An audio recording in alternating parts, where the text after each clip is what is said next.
Beta, question is, from the following particulars, ascertain the value of inventories as on 31st March. हमें 31st March को inventory calculate करनी है, which simply means we have to calculate the closing inventory. क्या calculate करना है अपने को?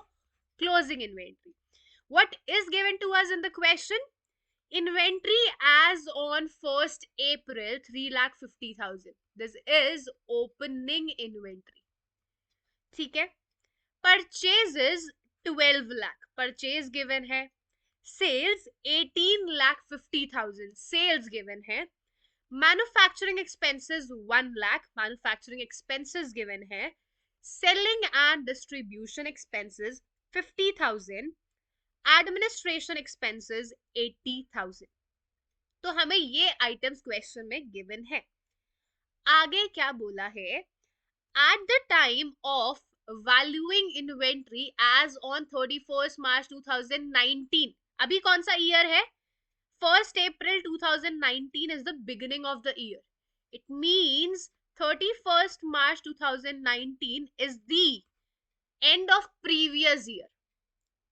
So, when we were valuing the closing inventory of the previous year, previous year की जब हम क्लोजिंग इन्वेंट्री को वैल्यू कर रहे थे, at that time a sum of 20,000 was written off on a particular item which was originally purchased for 55,000.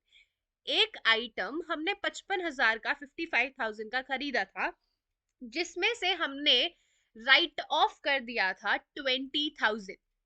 It means we have only recorded that particular item at 35. हमने 55,000 में से 20,000 का एक तरीके से लॉस दिखा दिया था और कितना रिकॉर्ड किया था? 35,000. और ये 35,000 वाला आइटम, यही आइटम कितने में बिका था? 50,000 में. This item was sold for how much? 50,000. So this is abnormal item. This is what? This is abnormal item because this does not happens in ordinary course of business. ये abnormal चीज है जो normal दिनों में business में नहीं होती. अब क्योंकि ये कब हुआ? जब हम क्लोजिंग इन्वेंट्री काउंट कर रहे थे, वैल्यू कर रहे थे प्रीवियस ईयर की. और ये तो हमें पता है कि प्रीवियस ईयर की closing inventory will become the opening inventory of current year. मतलब ये जो भी घपला हुआ है, ये हमारी ओपनिंग इन्वेंट्री के साथ हुआ है. तो we have to make the adjustments. हमें एडजस्टमेंट करनी होगी in the current year to sort this issue out. इसको ठीक करने के लिए हमें क्या करना पड़ेगा? अपनी ओपनिंग इन्वेंट्री को, हमारे करंट ईयर पे भी फर्क आया है इससे, तो हमें करंट ईयर में एडजस्टमेंट करनी पड़ेगी. आगे बोला है except the above mentioned transaction, gross profit earn during the year was 20% on sales. हमें कितना प्रॉफिट हुआ है? 20% ऑन सेल्स. अब यहाँ पे हमें क्या कैलकुलेट करनी है? Inventory, closing inventory on 31st मार्च. बेटा इसके लिए हम बनाएंगे एक टेम्पररी ट्रेडिंग अकाउंट. और टेम्पररी ट्रेडिंग अकाउंट को बोला जाता है, पुकारा जाता है मेमोरेंडम ट्रेडिंग अकाउंट के नाम से. This is memorandum trading account. अब यहाँ पे फॉर्मेट क्या होगा? जनरली हम दो ही साइड्स बनाते थे, डेबिट साइड, क्रेडिट साइड, जिसमें पर्टिकुलर्स अमाउंट ये होता था. लेकिन यहाँ पे we will make particulars, one column for normal, one column for abnormal, and then the total of both of them. फिर these items will be repeated: particulars, normal, abnormal,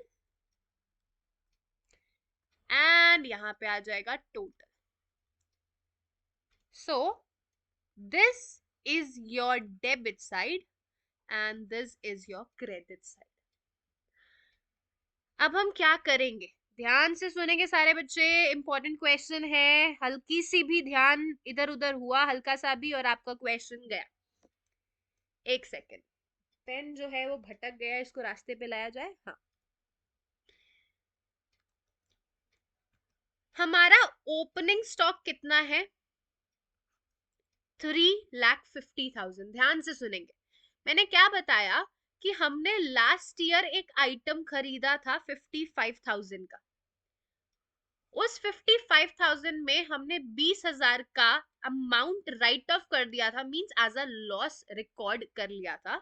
तो 55 में से हमने 20 हटा दिया था, तो हमारी बुक्स में रिकॉर्ड कितना हुआ है? 35,000। हमारी बुक्स में रिकॉर्ड कितना हुआ था? 35। 55 का आपने उसको परचेज किया था, जिसमें से राइट ऑफ हो गया 20, तो बचा कितना? 35। This was recorded in the books. Now as this is abnormal, we have to exclude it. ये क्या है? एबनॉर्मल है। तो हमारा जो ओपनिंग इन्वेंट्री है 3,50,000, it includes 35,000 opening stock, which is abnormal.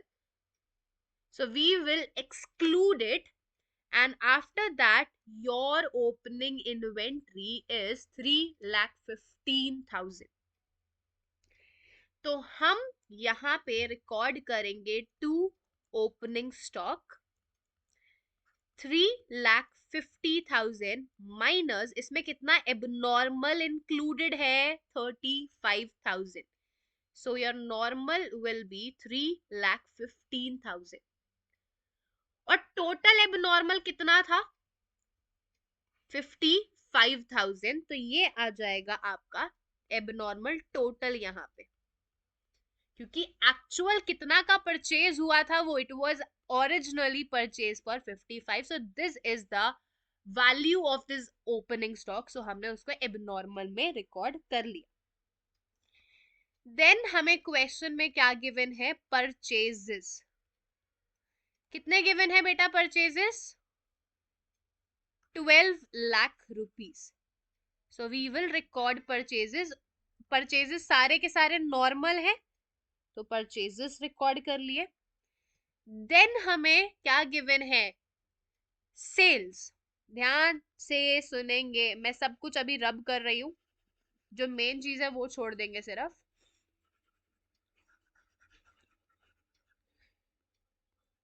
हाँ जी, तो नेक्स्ट हमें गिवन है सेल्स 18,50,000.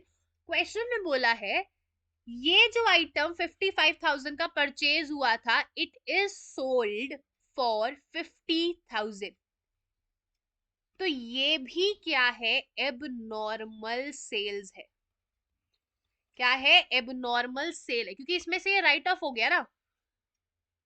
तो ये क्या है? एबनॉर्मल सेल्स है. एबनॉर्मल सेल्स कहाँ रिकॉर्ड होगी? पहली बात, सेल्स कहाँ रिकॉर्ड होगी? On the credit side. यहां रिकॉर्ड करेंगे बाय सेल्स. कितनी है? 50,000. टोटल सेल्स कितनी है? 18,50,000. तो 18,50,000 में से 50,000 अगर एबनॉर्मल है, तो नॉर्मल कितनी आ जाएगी? 18 लाख. सिंपल. तो यहाँ पे लिख दो, normal sales are rupees 18 lakh. Then next हमें गिवन है मैन्युफैक्चरिंग एक्सपेंसेस. कितने?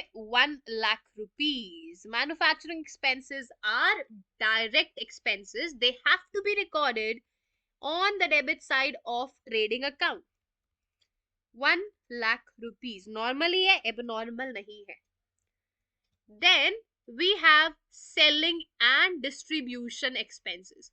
It is an indirect expense जो कि आपका profit and loss account में record होता है. So we will not record it in the trading account. Then we have administration expenses. Again it is indirect, so it will be recorded in the P&L. ठीक है, ये information हम record कर चुके हैं. लास्ट लाइन में बोला था the gross profit earn during the year was 20% on sales. कितना है प्रॉफिट? 20% on sales. तो टू ग्रॉस प्रॉफिट 18 लाख आपकी सेल्स है नॉर्मल. 18 लाख का 20% कैलकुलेट करेंगे कितना आएगा? 3,60,000. सो जीपी आ गया 3,60,000. लेकिन यहां पे अगर देखें 55 लाख और 55,000 और यहाँ 50,000, तो यहाँ पे क्या आ रहा है बेटा? It is abnormal loss. I am sorry. यहाँ पे 55,000 minus 5,000 minus 50,000, there is abnormal loss of 5,000 in the abnormal column. In normal it is profit 3,60,000, in abnormal it is loss. Now you will do the balancing figure. We will do the total of debit side. It is 19,75,000. And here it is only 18 lakh. So from 19,75,000, we will subtract 18 lakh and you will get the closing stock, which is 1,75,000. So this is your answer, closing stock. This is the closing stock. So we made the memorandum account जहां पे हमने सारे items record करे जो हमें question में given थे. Opening stock में से एबनॉर्मल आइटम्स को एडजस्ट कर दिया, परचेजेस, मैन्युफैक्चरिंग एक्सपेंसेस, और हमें सेल्स गिवन थी और हमें बताया था कि प्रॉफिट जो है वो 20% ऑफ सेल्स है. तो पहले हमने जीपी कैलकुलेट कर लिया 20% ऑफ 18 लाख. सारा करने के बाद हमने बैलेंसिंग फिगर कैलकुलेट करी which is your closing stock.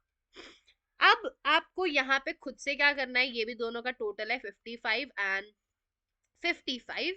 बस आपको टोटल वाले कॉलम में यहाँ पे खुद से लिखना पड़ेगा. ये आ जाएगा इसका टोटल 3,70,000, 12, 1 lakh, 3,60,000.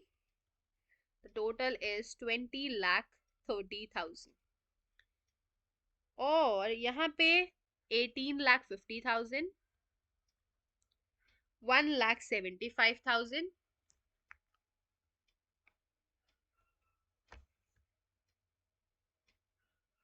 and 5,000. जब आप इसका टोटल करोगे इट विल ऑटोमेटिकली बी 20,30,000.